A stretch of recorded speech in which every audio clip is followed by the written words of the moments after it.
Assalamualaikum warahmatullahi wabarakatuh. Halo semuanya, perkenalkan nama saya Siti Dasa dari kelas 2B dari jurusan Ekonomi Syariah. Di sini saya akan menjelaskan materi tentang sumber-sumber hukum Islam. Untuk memenuhi tugas mata kuliah hukum Islam dan untuk memenuhi tugas ulangan tengah semester. Baik, langsung saja sumber-sumber hukum Islam. Pembahasannya sumber-sumber hukum Islam itu yang pertama ada Al-Quran, yang kedua ada hadis, yang ketiga ada ijma. Latar belakangnya yaitu sumber hukum Islam yang paling utama dan pokok dalam Islam untuk menetapkan hukum dan memecah masalah dalam mencari jawaban atas suatu persoalan adalah Al-Quran dan Al-Hadis. Al-Quran sebagai sumber paling utama dalam Islam yang isinya merupakan susunan hukum yang lengkap. Selain itu juga, Al-Quran memberikan tuntunan bagi manusia mengenai apapun yang seharusnya diperbuat dan ditinggalkan dalam kehidupan sehari-hari. Sedangkan Al-Hadis merupakan sumber hukum yang kedua setelah Al-Quran, di samping sebagai sumber ajaran Islam yang secara langsung terkait dengan keharusan menaati Rasulullah SAW. Juga karena fungsinya sebagai penjelas bagi ungkapan-ungkapan Al-Quran muzmal, mutlak, am, dan sebagainya. Al-Quran merupakan hidayah Allah yang melengkapi segala aspek kehidupan manusia. Sumber paling utama dalam Islam adalah Al-Quran, yang merupakan sumber-sumber pokok bagi akidah, ibadah, etika, dan hukum. Al-Quran merupakan sumber primer karena tidak lepas dari apa yang dikandung oleh Al-Quran itu sendiri. Di dalam Al-Quran sendiri dijelaskan segala sesuatu yang berkenaan dengan segala kebutuhan manusia demi kelangsungan hidupnya. Selanjutnya, ada sumber-sumber hukum Islam. Pengertian dari sumber hukum Islam itu, sumber-sumber hukum Islam adalah segala sesuatu yang melahirkan hukum yang mengatur umat Islam. Telah disepakati para ulama bahwa Al-Quran adalah sumber hukum utama bagi Islam. Berikutnya adalah hadis dan sunnah dan ijma. Al-Quran merupakan sebuah keseluruhan dari semua aturan dalam situasi dan kondisi apapun bagi umat manusianya. Seluruh aspek kehidupan manusia ada di dalamnya. Muhammad SAW sebagai seorang rasul dan pemegang mukjizat Al-Quran diberi keistimewaan untuk menjelaskan secara rinci hal-hal yang masih bersifat umum di dalam Al-Quran. Penjelasan beliau tidak hanya sekedar ucapan saja, tetapi juga ditorehkan dengan perbuatan yang nyata dengan penuh ketaatan. Perkataan dan perbuatan Rasulullah yang disebut dengan hadis memperjelas hukum Islam, sehingga umat Islam yang memiliki keimanan akan mudah dalam upaya menaati perintah Allah. Selanjutnya yaitu ada sumber-sumber hukum Islam merupakan acuan utama dalam menetapkan hukum Islam dan menjawab pertanyaan-pertanyaan dalam kehidupan sehari-hari umat Islam. Berikut adalah pengertian secara terperinci mengenai setiap sumber hukum Islam. Yang pertama itu ada Al-Quran. Jadi Al-Quran itu kitab suci umat Islam yang dianggap sebagai firman Allah Subhanahu wa Ta'ala. Al-Quran berisi ajaran-ajaran moral, sosial, dan hukum Islam. Ayat-ayat Al-Quran dianggap sebagai sumber hukum tertinggi dalam Islam karena dianggap memiliki otoritas langsung dari Allah Subhanahu wa Ta'ala. Yang kedua itu ada sunnah. Sunnah merupakan ajaran dan tindakan Nabi Muhammad SAW yang dicatat dalam hadis dan sirah. Riwayat kehidupan Nabi. Sunnah menjadi sumber hukum Islam yang penting, terutama dalam hal-hal yang tidak dijelaskan dengan jelas dalam Al-Quran. Hadis-hadis dipelajari dan dianalisis oleh para ulama untuk menetapkan hukuman-hukuman Islam yang lebih rinci dan detail. Yang ketiga itu ada ijma. Ijma atau kesepakatan ulama muslim dalam suatu masalah hukum Islam. Ijma dianggap sebagai otoritas dalam memahami hukum Islam dan diterima oleh mayoritas umat Islam. Ijma dilakukan oleh para ulama yang berkompeten dan mempunyai keahlian dalam ilmu agama. Yang keempat itu ada kias. Kias, apa sih kias? Kias adalah analogi atau perbandingan dalam menetapkan hukum Islam dengan membandingkan suatu masalah baru dengan kasus-kasus yang sudah diatur dalam Al-Quran, Sunnah, dan Ijma.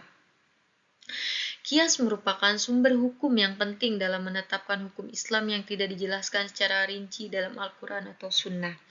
Yang kelima itu ada istihsan. Istihsan adalah penyelesaian suatu masalah hukum dengan mengikuti pendapat yang lebih maslahat atau menghindari kemudorotan. Istihsan digunakan ketika kias atau analogi tidak memberikan jawaban yang jelas atau ketika terdapat perbedaan pendapat di antara para ulama dalam menetapkan hukum Islam. Yang keenam itu ada urf. Urf atau kebiasaan atau adat yang diakui dan dihormati oleh masyarakat muslim dalam menentukan hukum Islam. Urf digunakan tidak terdapat sumber hukum yang dapat digunakan sebagai acuan dalam menentukan hukum Islam atau ketika sumber hukumnya yang ada tidak relevan dengan keadaan masyarakat atau zaman yang berbeda. Selanjutnya ada Al-Quran. Al-Quran itu secara bahasa, Al-Quran merupakan bahasa Arab, artinya bacaan, atau sesuatu yang dibaca berulang-ulang. Term Al-Quran adalah bentuk kata benda dari kata kerja qoro'a yang memiliki arti membaca. Secara terminologi, Al-Quran diartikan sebagai kalamullah, diturunkan pada Muhammad SAW dari surat Al-Fatihah dan berakhir dengan surat An-Nas. Berdasarkan penjelasan definisi di atas, dapat disebutkan bahwa hanya kalamullah Subhanahu wa taala yang diturunkan kepada Nabi Muhammad SAW saja yang disebut Al-Qur'an. Kalamullah Subhanahu wa taala yang diturunkan kepada rasul lainnya bukanlah Al-Qur'an. Tetapi ia memiliki nama tersendiri, di antaranya kitab Taurat yang diturunkan kepada Nabi Musa alaihissalam atau kitab Injil yang diturunkan kepada Nabi Isa alaihissalam. Selanjutnya ada Al-Quran sebagai sumber hukum. Apa sih Al-Quran sebagai sumber hukum itu? Jadi, Al-Quran diturunkan sebagai petunjuk bagi mereka yang ingin mencapai kebahagiaan di dunia dan di akhirat. Ia tidak diwariskan kepada satu bangsa dalam satu abad, tetapi kepada semua orang dan dari segala zaman, sehingga cakupan ajarannya meliputi seluruh umat manusia. Al-Quran digunakan sebagai sumber hukum Islam, menunjukkan apa yang dituntut oleh Islam. Sifat-sifat yang terkandung dalam ajaran dan petunjuk Al-Quran yang membimbing perilaku manusia diterapkan pada waktu yang tepat dan dalam situasi yang tepat. Misalnya, kita ingin keutamaan memaafkan, tapi terkadang kita juga ingin ketentuan hukum ditegakkan dengan tegas. Sifat pemaaf jika tidak membuat mudah melakukan kejahatan, tetapi menuntut orang untuk jujur dan berani menjelaskan kebenaran. Al-Quran menginginkan agar manusia selalu berbuat baik, bahkan kepada orang yang telah mencelakainya. Nah, di sini ada contoh ayat Al-Quran yang dijadikan dasar hukum Islam. Ayat ini menjelaskan tentang hukum pencurian. Apa sih? Ayatnya, dan bagi pencuri dan pencuriah, potonglah tangan keduanya sebagai balasan bagi yang mereka kerjakan, sebagai siksaan dari Allah Subhanahu wa Ta'ala. Allah Maha Perkasa lagi Maha Bijaksana. Quran Surat Al-Maidah ayat 38. Nah, ayat ini menunjukkan bahwa pencurian adalah tindakan yang dilarang oleh Islam dan dapat dikenakan hukuman potong tangan. Selanjutnya ada hadis. Apa sih hadis? Hadis adalah catatan atau riwayat perkataan, perbuatan, atau persetujuan Rasulullah Muhammad SAW, baik yang dilakukan maupun yang disetujuinya, yang menjadi sumber kedua dalam syariat Islam setelah Al-Quran. Hadis adalah penjelasan atau tafsiran dalam Al-Quran yang diturunkan kepada Nabi Muhammad SAW secara lisan dan turun-temurun. Disampaikan kepada umat Islam, hadis terdiri dari dua komponen utama, yaitu sanad dan matan. Apa sih sanad itu? Jadi sanad adalah rantai riwayat para perawi hadis dari generasi ke generasi yang menjadi saksi bahwa hadis tersebut benar-benar berasal dari Nabi Muhammad SAW. Sedangkan matan adalah isi atau konten hadis itu sendiri. Oleh karena itu, penting bagi para ahli hadis untuk meneliti dan memverifikasi kredibilitas sanad dan matan suatu hadis sebelum menggunakannya sebagai rujukan dalam berbagai urusan agama seperti ibadah, muamalah, dan akhlak. Selanjutnya ada hadis sebagai sumber hukum. Jadi, hadis itu memiliki peran yang sangat penting sebagai sumber hukum dalam Islam, karena hadis berfungsi sebagai penjelasan, tafsir, dan contoh dari Al-Quran. Sebagai sumber hukum, hadis memuat berbagai pernyataan, perintah, larangan, dan anjuran yang dilakukan oleh Nabi Muhammad SAW selama hidupnya, sehingga dapat menjadi panduan bagi umat Muslim dalam menjalankan ajaran Islam. Hadis juga memiliki peran dalam mengatur hubungan sosial antara umat manusia, seperti pernikahan, perdagangan, dan hukuman pidana. Beberapa hukum Islam yang berasal dari hadis antara lain tentang tata cara sholat, puasa, zakat, dan naik haji, serta hukum-hukum yang berkaitan dengan muamalah seperti jual beli, pinjaman, dan warisan. Penggunaan hadis sebagai sumber hukum harus didukung dengan metode kritik yang ketat untuk menentukan kebenaran dan validitasnya. Para ahli hadis memperhatikan aspek sanad dan matan hadis, seperti menelusuri riwayat perawi dan menguji keabsahan matan hadis dengan menggunakan prinsip-prinsip akidah dan syariat.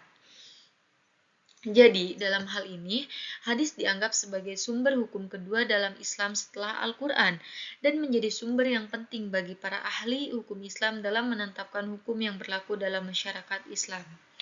Selanjutnya yaitu ada hadis juga berfungsi antara lain menjadi penjelas terhadap ayat-ayat Al-Quran yang belum jelas atau menjadi penentu hukum yang tidak ada dalam Al-Quran. Hadis sebagai salah satu sumber hukum Islam yang memiliki fungsi sebagai berikut.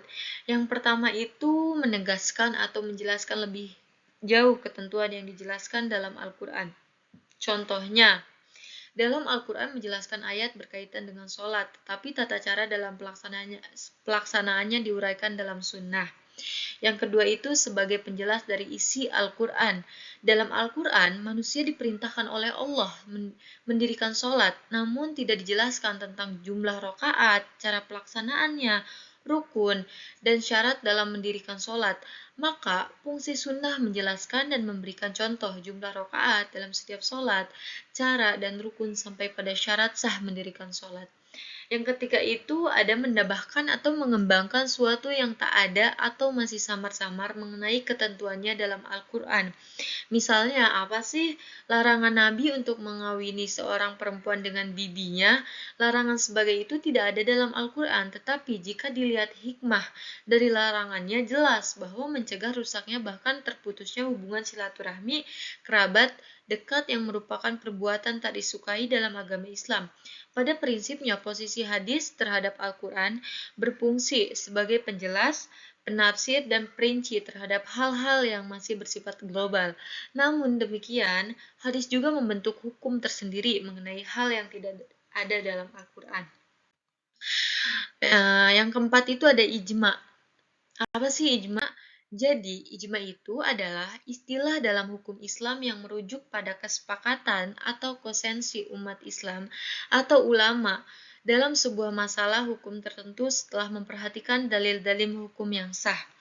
Ijma diterima sebagai sumber hukum Islam ketiga setelah Al-Quran dan hadis. Jadi ijma itu hukum Islam ketiga setelah Al-Quran dan hadis. Nah, selanjutnya ijma dianggap sebagai sumber hukum yang penting dalam Islam karena ia mencerminkan persatuan umat muslim dalam memahami dan menerapkan hukum Islam.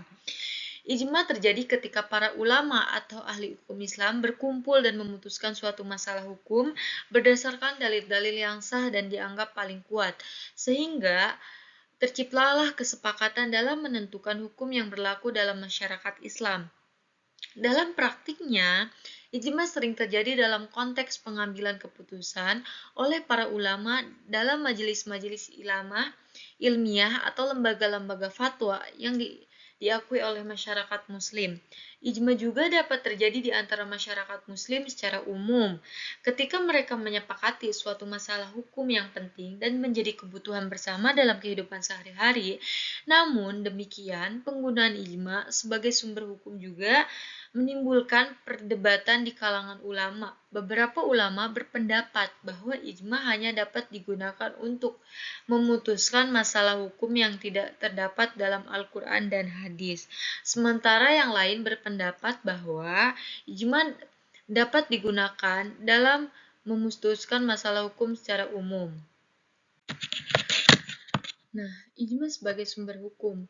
Hukum Islam yang ada sekarang, terutama hukum-hukum fikih yang ada sekarang pada umumnya, merupakan hasil ijtihad ulama terdahulu, yaitu hasil ijtihad para ulama masa kejayaan dan keemasan hukum Islam. Dengan tokoh-tokoh utamanya, imam-imam mazhab yang empat, Hanafi, Maliki, Syafi'i, dan Ahmad bin Hambal, hukum fikih yang diamalkan umat Islam atau yang menjadi rujukan masyarakat sekarang ini pada umumnya merupakan hukum fikih mazhab-mazhab Imam Hanafi, Imam Maliki, Imam Syafi'i, dan Imam Ahmad. Di Indonesia, MUI dan dua organisasi masih Islam terbesar Muhammadiyah dan NU dan menetapkan suatu hukum tidak dapat melepaskan diri atau masih terkait dengan fikih yang empat mazhab.